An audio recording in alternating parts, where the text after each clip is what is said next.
Alright guys, after choosing the colors and stuff like that, boy, I took way too long on this eye. So I'm going to really kind of try to rush through the other eye. I'm going to use ULTA eyeshadows again today. I'm trying to figure out the focus so that it's really clear, but it's not too close up. I don't know yet. We'll see. I wish I had one of those like flip cameras so I could really see what it looks like on the other side, but unfortunately I don't. So I've already put down some powder down here because just in case the ULTA eyeshadows are going to have some fallout. I'm never sure. And what happens is I don't put it down on one eye, and then that under eye area will look really bad, and then the other under eye area will obviously look fine. And especially today, I'm very tired. Mondays are kicking me in the butt like it does a normal person because you guys have obviously gone back to work. So like I said, using ULTA eyeshadows today, I'm pretty sure this is Silk, and so we're going to place that all over the lid.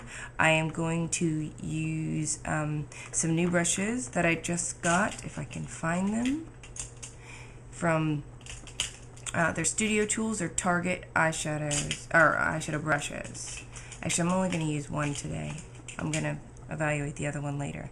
So we're going to take Silk. I've already put, obviously, Soft Ochre all over the lid. I'm going to put Silk all over that, right up to, and blending it out into the crease. So shimmery pale champagne color. So just really quick like that.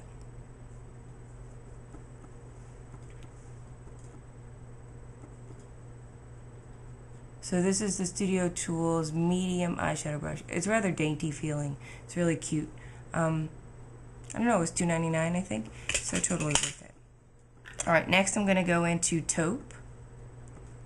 Another ULTA eyeshadow. If this is in the wrong spot, please tell me. I kicked them all off the bed. It looks really purpley. And it even goes on purpley gray.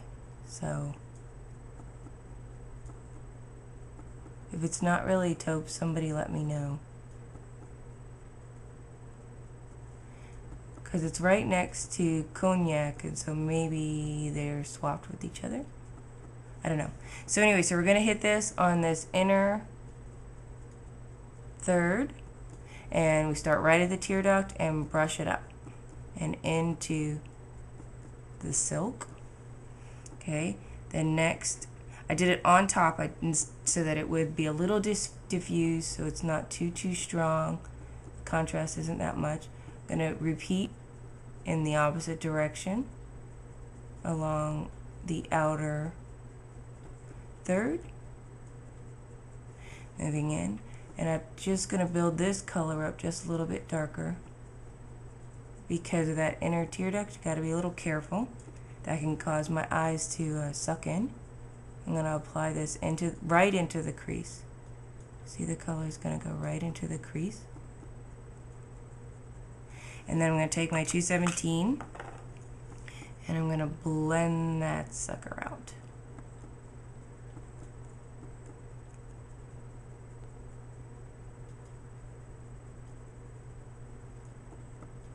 And good thing about these eyeshadows is they really blend really well. So see, it diffuses out really well.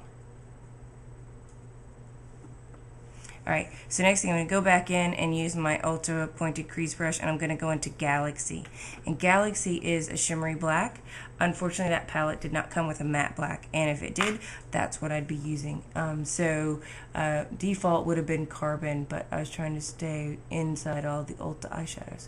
So I'm creating the outer V. You can see it right there, but not a big one. Okay.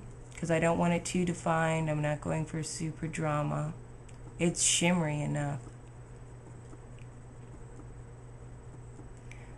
I wish I knew the finishes on these so I could know what I was doing before I got crazy. So just using now the 217 to blend it in.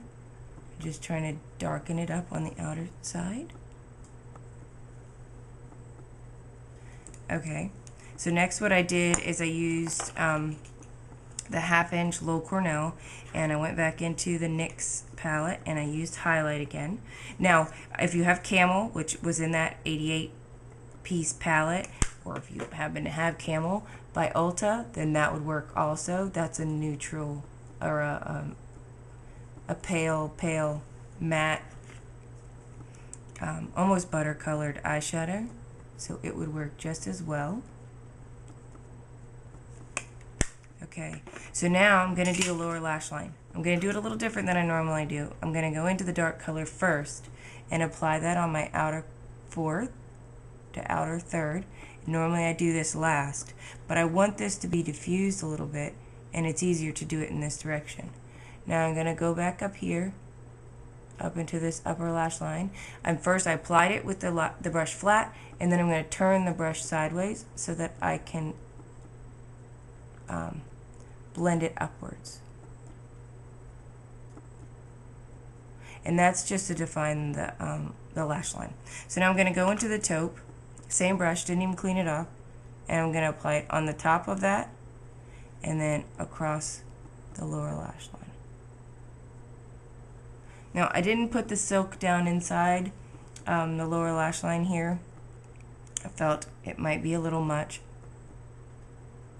Eyes are shiny, shimmery enough.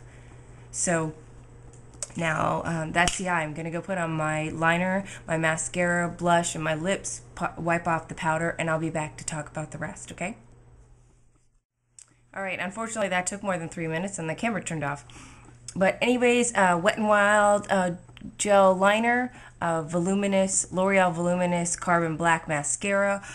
Because the eyes are really shimmery today, I went very matte on the cheeks. That is NYX Dusty Rose, just on the cheeks. It barely traveled up onto the cheekbone, so it's just really on the apples mostly. And then I contoured just a teeniest bit with Emote.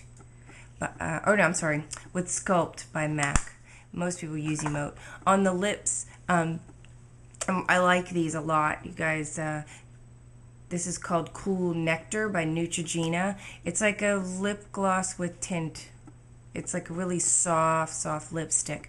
But yeah, it's a pretty color. Works well. I like the feeling and the texture of it, and it goes on really easily. So I got to get out of here, guys. So bye for now. Turn out the light, kept me safe and sound at night. Little girls depend on things like that. Brushed my teeth and combed my hair, had to drive me everywhere.